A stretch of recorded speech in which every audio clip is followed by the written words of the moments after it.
A show based on the facts, honesty, the man, the myth, the legend. ChristiTutionalist Joseph M. Leonard.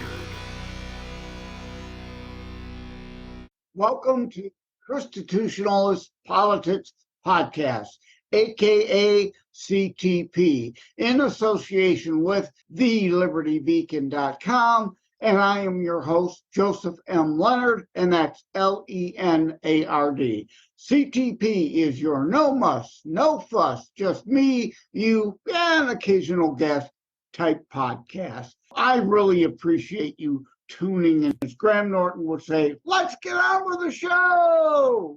Welcome, everybody. I have with me today David Schein, not Shen or Schein or Lord knows probably whatever umpteen million ways he's probably heard it mispronounced.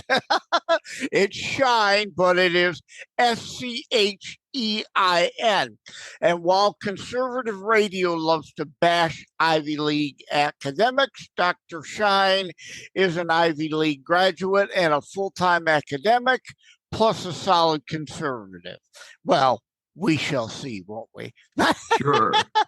And he has radio experience and hosts the podcast Saving America and Business Law 101. He's also best-selling author of Bad Deal for America and The Decline of America, 100 Years of Leadership Failures, which is why I want to have him on to talk about those two books. Welcome to the show, David. Thank you so much. I appreciate the opportunity to talk about it and to meet you. And you're a fascinating person as well.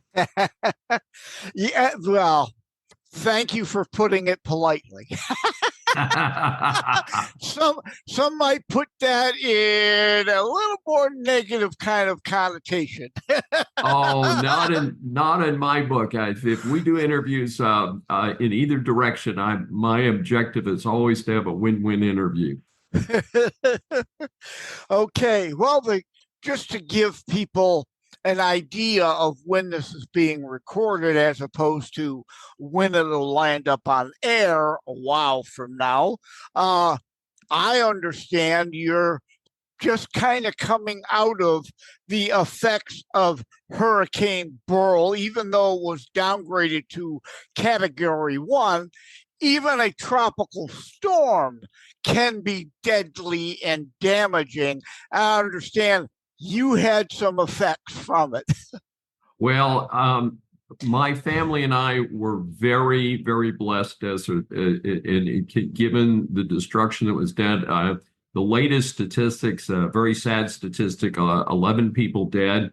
That's a terrible situation in modern America. I understand 2 of them were killed by trees, 1 in a car, perhaps 1 in a house.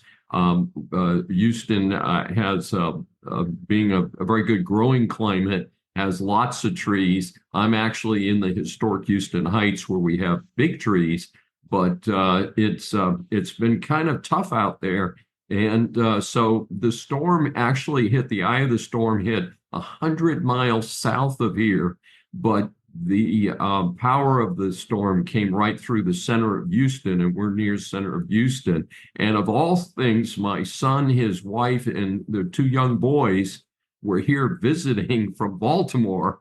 So the boys got treated to their first hurricane in Technicolor because they were in a high rise and got to see the storm with some quite intensity, but were fortunately safe. Here at our Historic Heights studios, we were blessed to have power because we've had storms where we're without power for periods of time.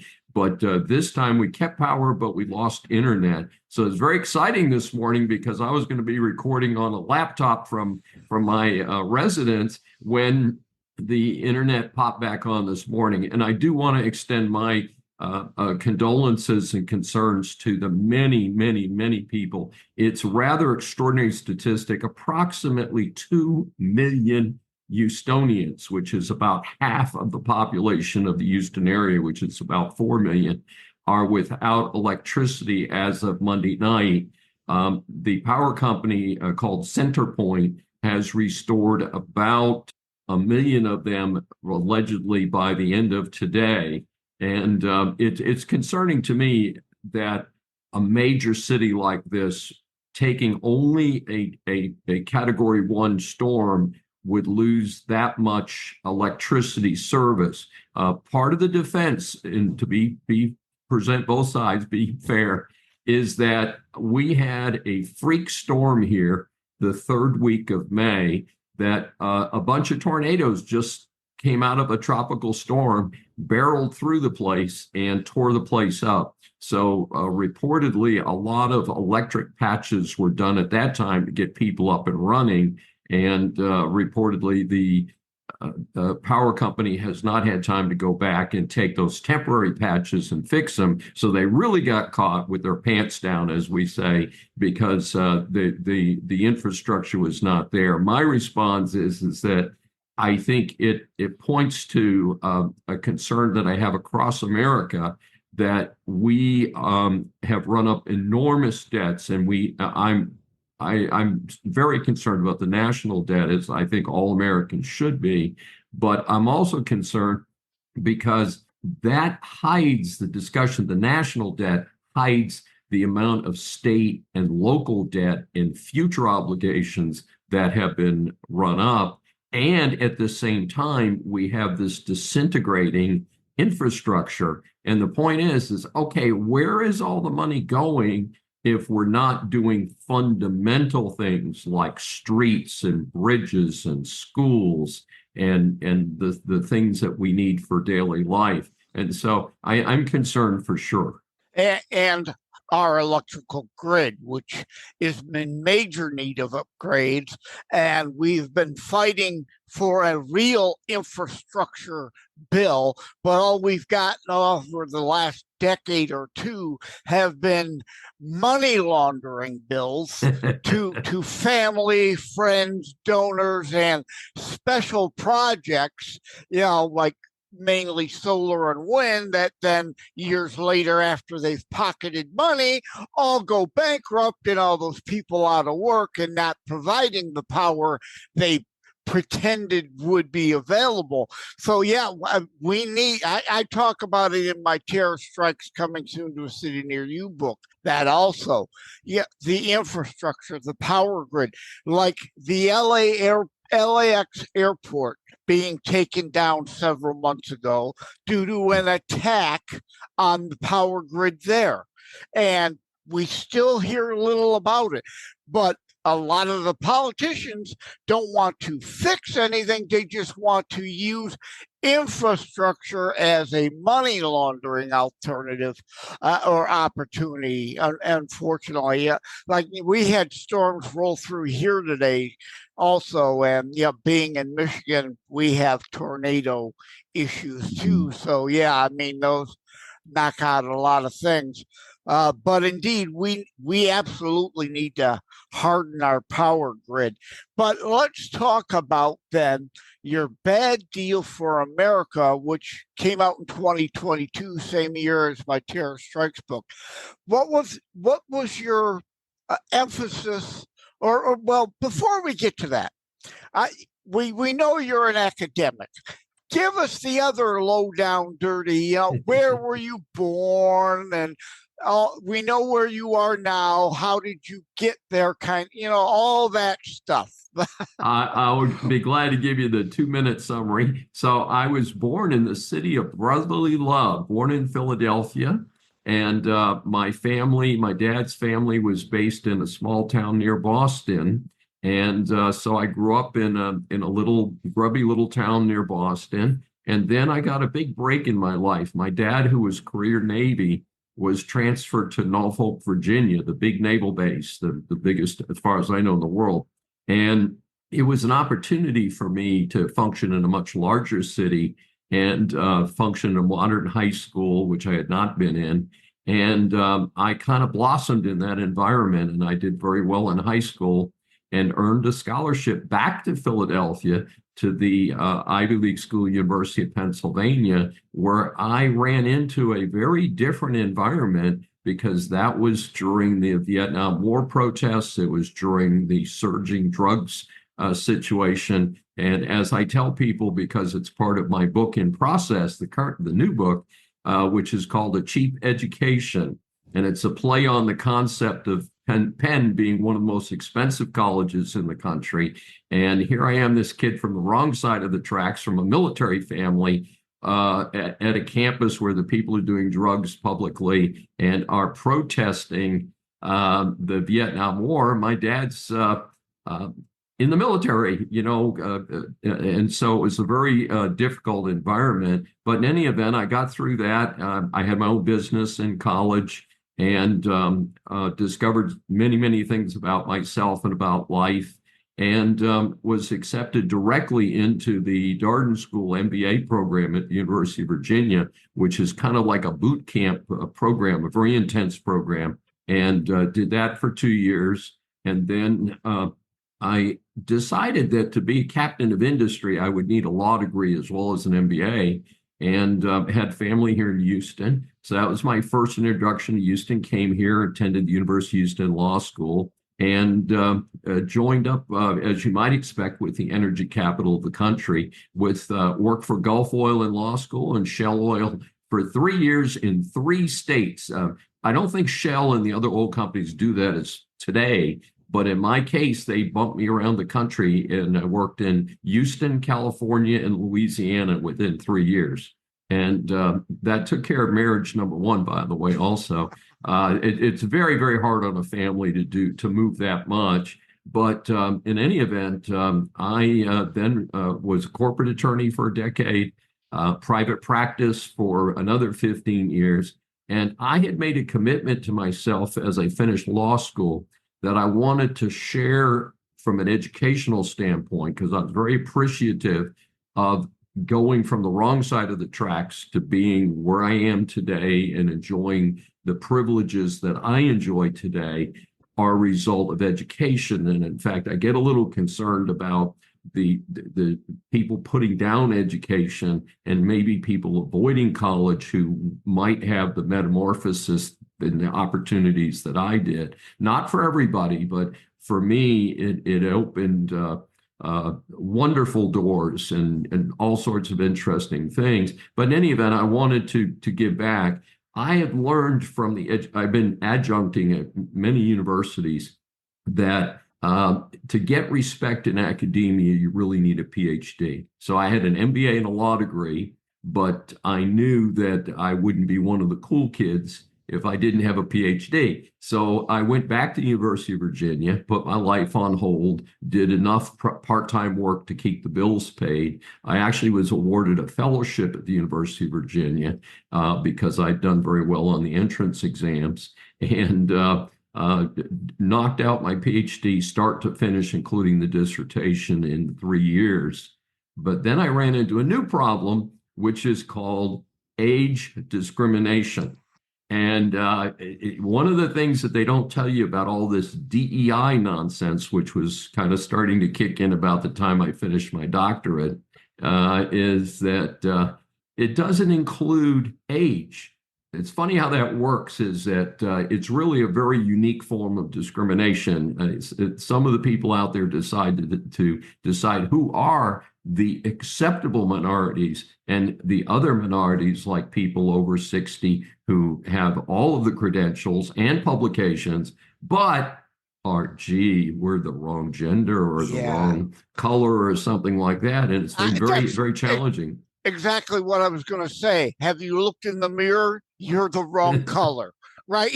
And it's a shame, because I am a very, very vocal advocate for the advancement of women and minorities. And I want to see everybody get ahead. But the concept of everybody getting ahead cannot mean we don't take the best qualified person And I was the director of EEO when I was corporate. I was the director of EEO affirmative action for 2 years. So I actually know the intricacies of that system. And it does not require you to hire an unqualified minority. What it does is it says if you're a government contractor, you should be out there recruiting so that minorities know that you're a okay place to work and that you're going to give them a fair chance to succeed. And that's what we all want in life. That's what I was given. Penn didn't give me anything other than an opportunity to go there. Once I got there, it was up to me to succeed or fail. And I will note that a lot of my fellow scholarship students had a real rough time, and a number of the people that I knew did not finish Penn who had similar backgrounds to me. And sometimes you just got to grit your teeth and hang in. And that's what I did in higher ed. I recruited for 3 years. I got a visiting appointment for a year at Richmond, Virginia, very fine school, University of Richmond Business School. And less than a year later, the big 2008-2009 financial crisis hit and destroyed the economy. And the University of Richmond's endowment went from $4 billion to $2 billion in a matter of months. And the admin there panicked and they laid off everybody at the end of the school year. They told us in late February, hey, you're not coming back next year. The regular full-time faculty has to double up and get the job done because we're going to cut the budget. So I was out of work for a year, out of higher ed for a year. I kept working part-time and doing other stuff and doing some adjunct teaching. And then I was hired by a very different school. How about a historically Black university, HBCU? It's called Historically Black Colleges and Universities. It was Virginia State University, one of the oldest HBCUs in the entire United States in suburban Richmond, Virginia. And I experienced some very interesting things there and helped them get their reaccreditation for their business school while I was there. And then a friend of mine made a personal connection to the University of St. Thomas here in Houston, and I joined the faculty here a little over 11 years ago. Started again as a visiting faculty, gave up a tenure track at Virginia State, and then worked my butt off. And I'm now a full professor with an endowed chair. So, other than that, I have nothing to do. Yeah. And you said a couple things. Yeah. Equal opportunity to succeed or fail. Right. That's all our nation ever promoted and guaranteed. We are not communist equality of outcomes. We are still, despite many turning us into an ineptocracy, somewhat of a meritocracy, or at least need to return to that. And, the whole point of rising tides of all lift all boats, all groups. So when that I just had a show the other day called Rising Tides Lift All Boats. Detroit, as an example, there's a Mexican town, there's a Chinatown, there's, this, that, the other. When Mexican town does well, it helps all the other communities. When Chinatown does well, it helps lift all, and all the other communities around them. They all interact and help each other. That's the real diversity, not the forcing of it, like a Benetton ad. And then the other thing is you mentioned cheap education. So yeah, I'm going to take one pot shot at education. But the fault is the people going to the college or university.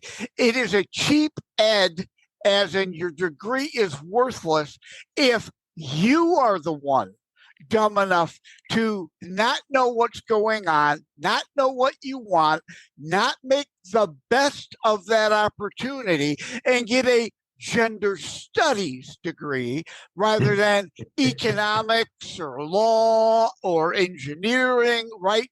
All the valid, but other than that, yeah, not everybody's got to go to university or college. I went to a trade college myself.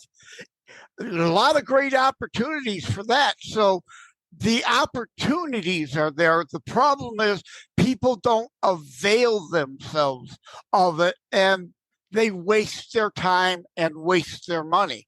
And it's very sad because the student loan situation is a dramatic example. And I did take student loans. I will tell you a funny story about being a green. I'm a first generation college student. On my mother's side, as far as we know, I am the first person in my mother's family tree to graduate from college.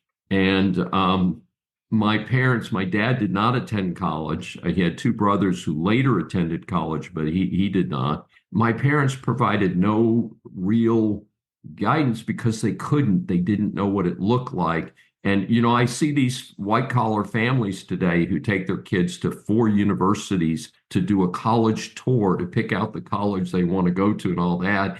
My first day at the University of Pennsylvania was the day my uncle dropped me off at the dormitory with my meager possessions and said, "We think this is where you're supposed to be." And then I went and tried to and figured out how to register and all that. It was hilarious. But the thing is that I still got through it. I found out the full scholarship just means that they don't charge you for tuition and fees, that I still had to buy books, pay for my dorm room. And you know what? There's that thing called food and doing the laundry and stuff like that. You got to pay for all that stuff. So I did take federal loans, and I'm proud to say that I paid all of my student loans. And I expect both of my sons took student loans, and I helped them a great deal. They still took student loans, and I expect them to pay them in full. That's the way America should work. They were given an opportunity. They have both used their degrees well, and I have used my degree well. Why would we pay the student loans for others? But you touched on an important point. About a decade ago, we had over 2/3 of undergraduates majoring in communications. And it's no wonder that they can't pay their student loans because they did that. Other examples, psychology is a very valuable field. It's all sorts of interesting information. Here's the blunt fact. A psychology undergraduate degree does not translate into a job higher than working at Starbucks. You need to have an advanced degree or advanced identification like licensed clinical social worker, things like that. You need additional credentials to utilize psychology degrees. So a lot of those students went on and got MBAs or got a specialized master's degree in human resources, make great people. But people need to be upfront and say, if you're going to major in psychology, you need to understand what the terms are. And even in business school, there's a real pecking order. There's certain degrees in business school that are in huge demand and others that are not. And we all have to learn continuously. You and I are doing something that wasn't even invented.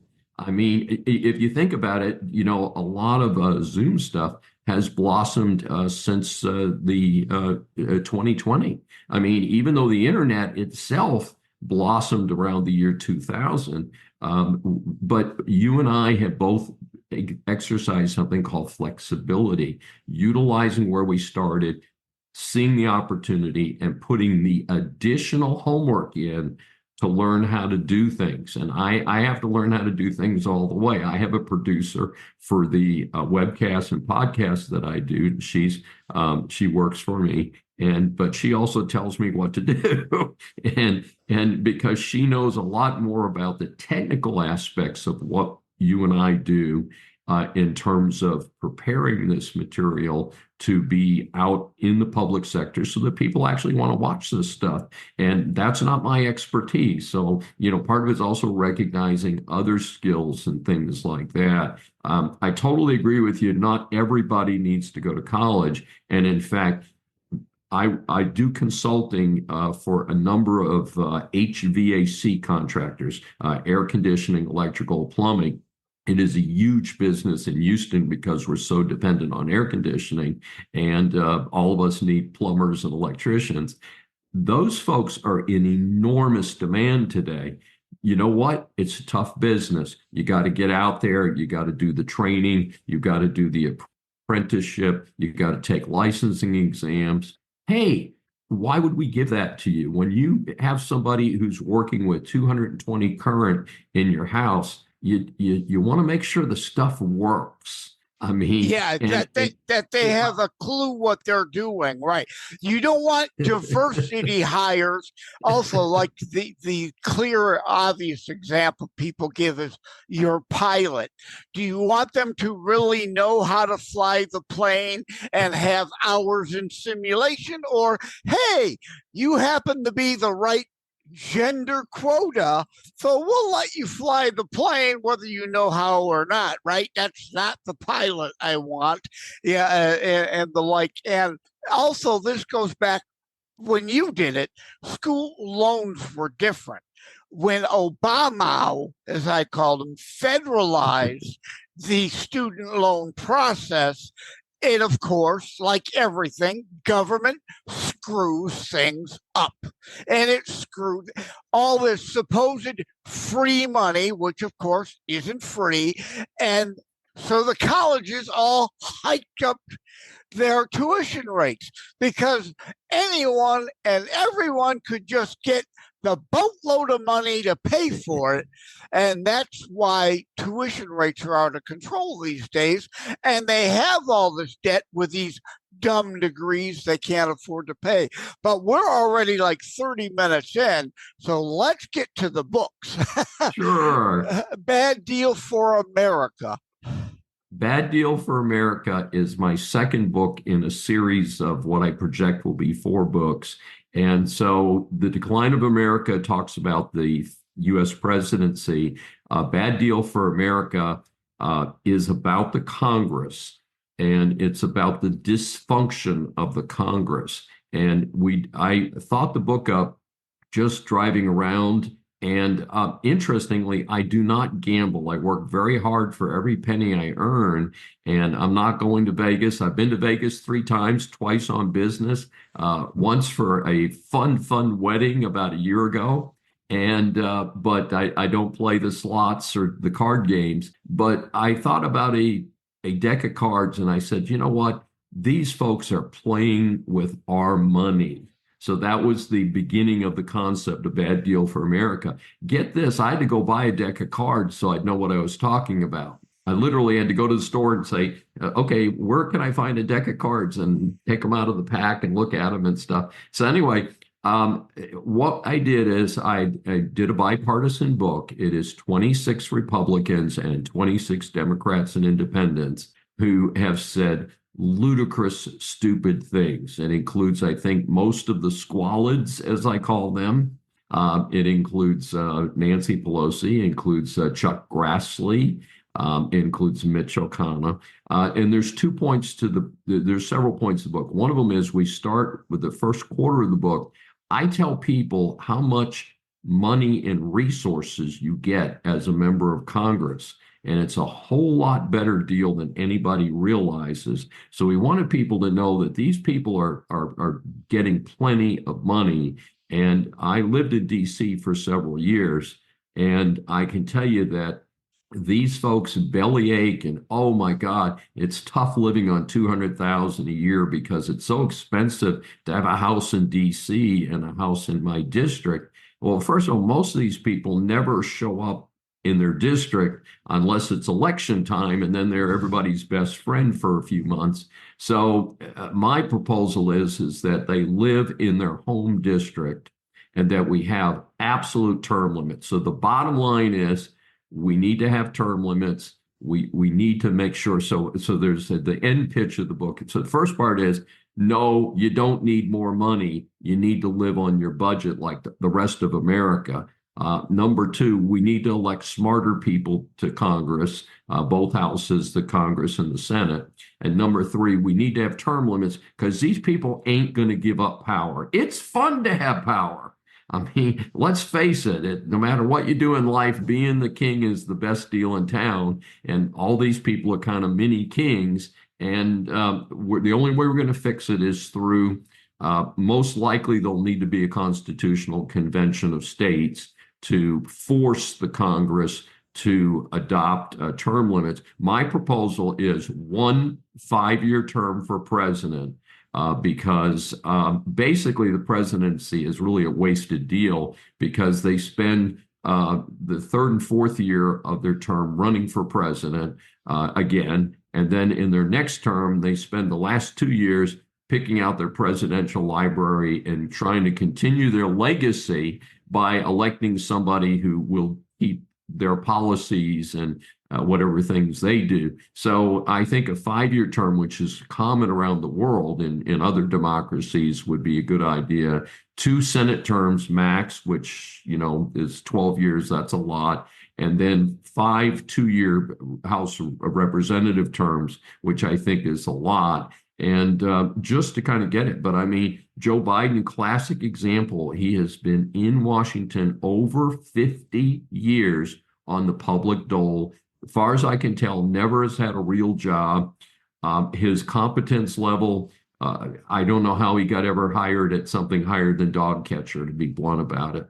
And so, but this is somebody that's been around, and that's a classic example of that. So a few of the other things I've suggested is that we eliminate pensions entirely.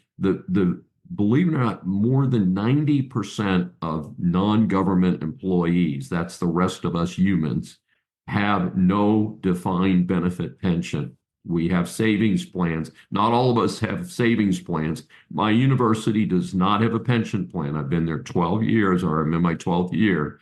I have a savings account, and I have to put money in that account. My employer puts the money in that account, and I have to figure out the best way to spend that money at the end.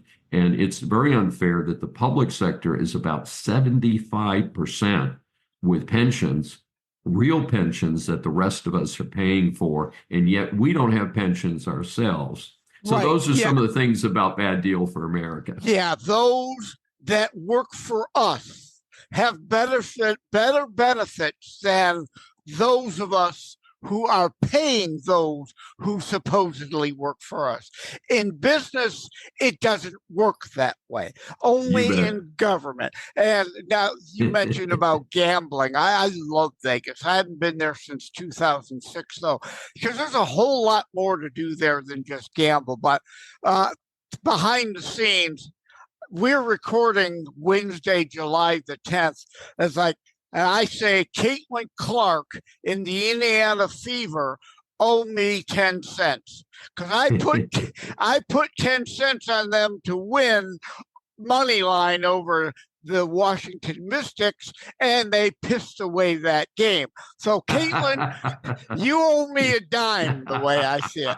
But gambling isn't an issue if you're reasonable and within means of it, right? Like, I put a dime on the game. It's a lot of fun to do it that way, but if you're putting out big bucks and hoping to become a millionaire because you hit something big, that's where it becomes a real big problem. And yeah, everything you laid out, convention of states I'm for. I don't buy the runaway convention canard that those who love the status quo use as an excuse to avoid doing it. It's a convenient excuse to not do anything and leave things the way they are.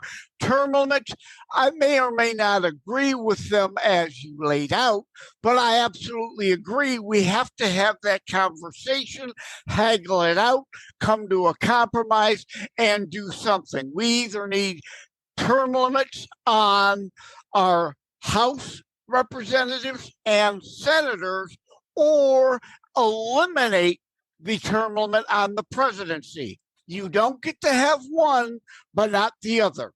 Absolutely. Yes, I agree. And I think I think the public is very, very much in favor of term limits, and the people in Congress are petrified of them because that would dramatically change the game that's being played in Washington.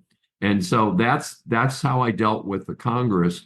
My first book, which took a number of years to put out, was called Decline of America, and it was published in 2018. I was very fortunate. I got an actual real publishing contract with a small publisher called Post Hill Press out of Nashville. And to give you an idea how the book publishing world works, I have just started to receive royalties 6 years after the book was published. So, right.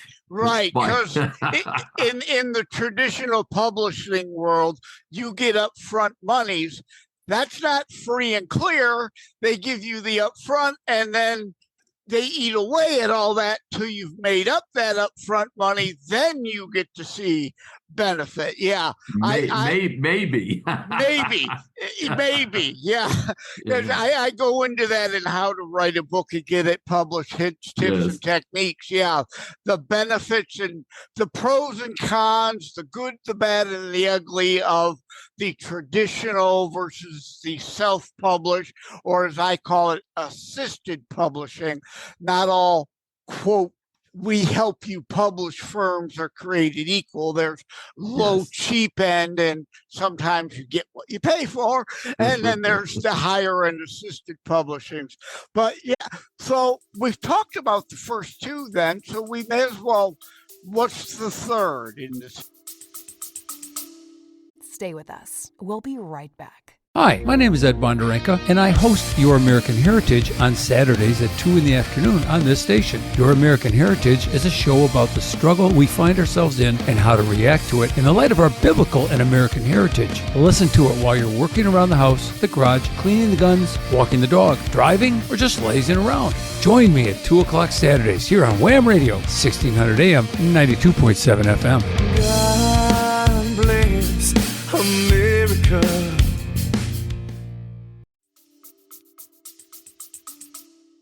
Okay. Well, as you know, I'm taking a break because I'm working on a book that's very different, A Cheap Education. The two subsequent books in the series, so we have the presidency, the Congress, and then the Supreme Court, which is very much in the news today. And then a book that I've already named called One Word, Failure. And it is a study of the fourth estate, the bureaucratic state of our government, which has turned into a disgrace. And the only positive thing I have to say about the bureaucracy is that the current Supreme Court has produced significant improvements in our dealing with the bureaucracy, but we should never have gotten to this point. And I'm being an attorney for 46 years, I'm very familiar with the Chevron doctrine. And the Chevron doctrine is a classic problem of America jurisprudence. A court created that doctrine. There's no law that says, no, there's something we call the Chevron doctrine. It was passed by Congress in this year. No, it was a judge about 30, 40 years ago said, oh, well, if an administrative agency with those big hot dog experts in it said this is the way it should be, well, then that's the way it should be. And if you want to overcome the experts in that agency, then you better come up with some pretty heavy duty proof. So I call it having your thumb on the scale. So in other words, if you went to court after you exhausted all of your agency remedies, the agency still had its thumb on the scale in its favor because of the Chevron doctrine. So this is a very important change. Also, the current Supreme Court has, consistent with several earlier courts in the last few years, has reined in the EPA. And I want to be very clear about this. When I teach the chapter on environmental law, the EPA, the Environmental Protection Act, which created the EPA, has accomplished a tremendous amount in America. We have much better clean streams. We have much cleaner air. We have much better organization of waste disposal. We've accomplished a lot. But the classic problem with these agencies is they never go away. Well, they want the deep state, administrative state, They have their jobs, they keep growing their agencies, and once the things are accomplished, they never scale back. EPA is exactly something I thought I would bring up during this discussion.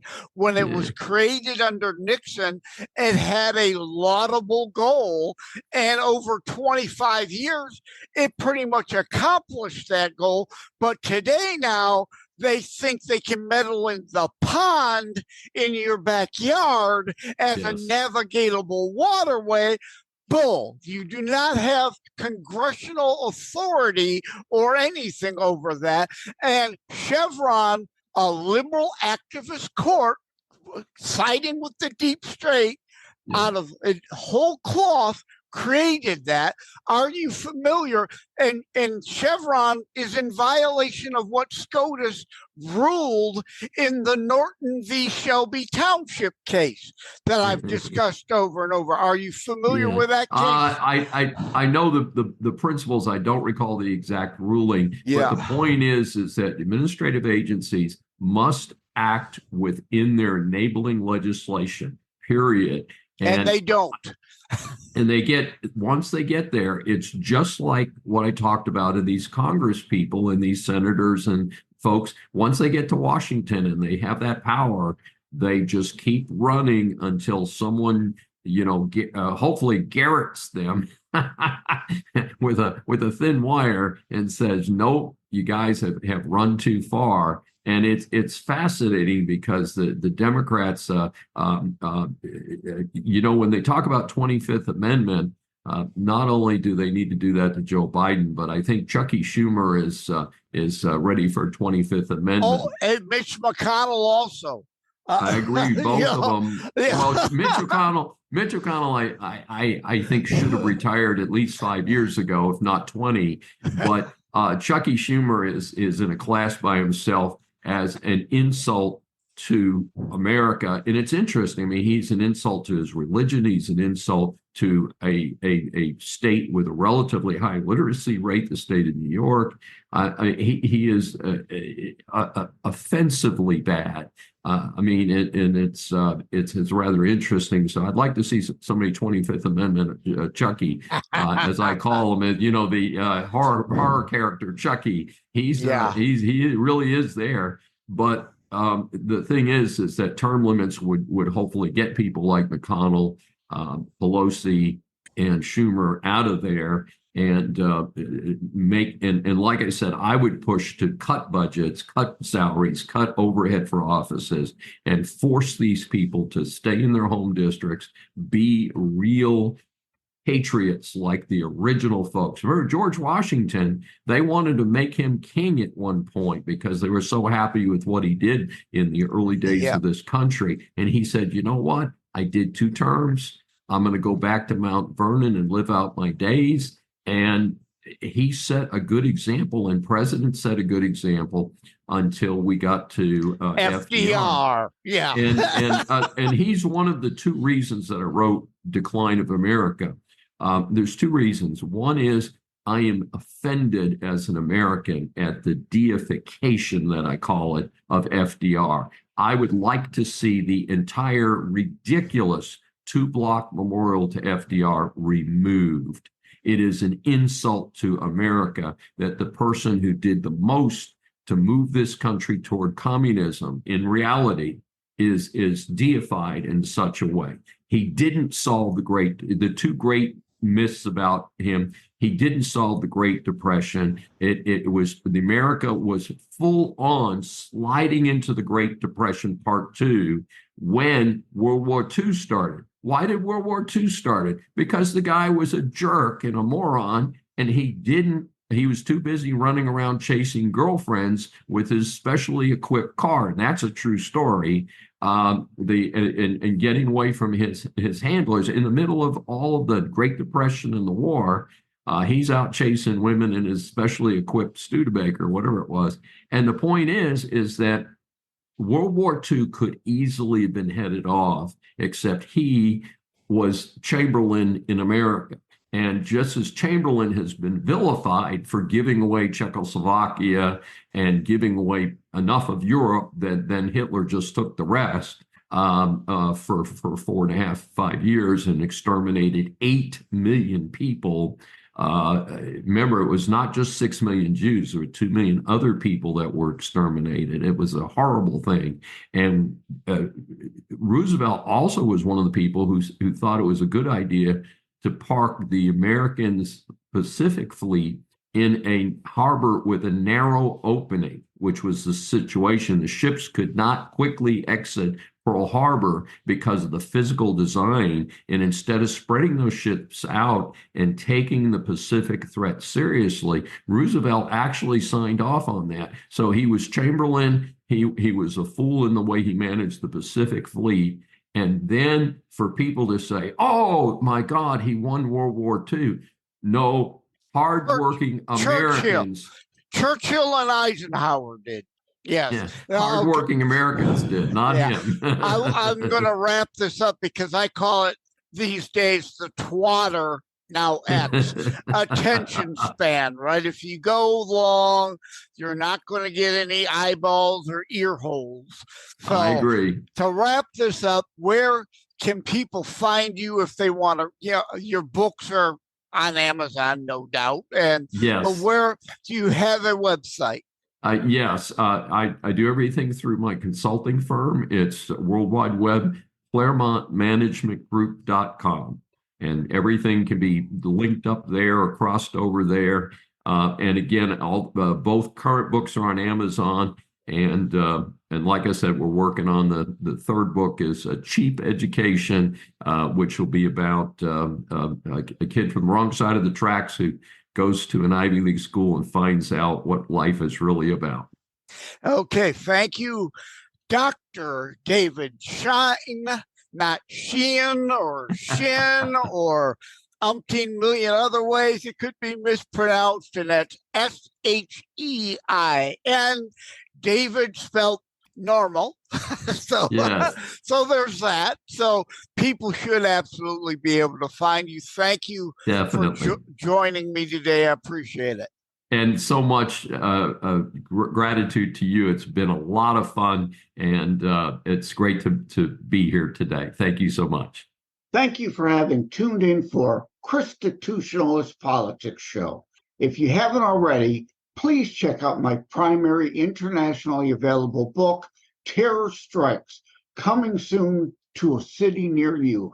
Available anywhere books are sold. If you have locally run bookstores still near you, they can order it for you, or autographed copies are available online direct from me via terrorstrikes.info/shop. Be sure to check out more about today's discussion at thelibertybeacon.com, where my articles drop every Saturday. And let me remind, over time, the fancy high production items will come.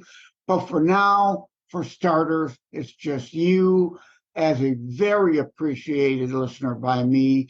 All substance, no fluff, no fancy high production intro or inserts, at least yet, just straight to key discussion points. A show that looks at a variety of topics, mostly politics, through a Christian U.S. constitutionalist lens. So again, thank you from the bottom of my heart. Take care. God bless. Like and subscribe to ChristiTutionalist Politics Podcast and share episodes. We need your help to grow the show. It is a myth that terrorism stopped during COVID. Unfortunately, mainstream media opted to prioritize pandemic hysteria over promoting all news. Terrorism continues. Simply hoping that it doesn't affect you is not a strategy. The new book, Terror Strikes, coming soon to a city near you, featured on The Author Show, is now available in paperback from bookstores, online, or as an ebook exclusively through Amazon Kindle. Terror Strikes, coming soon to a city near you by Joseph M. Leonard. Order today.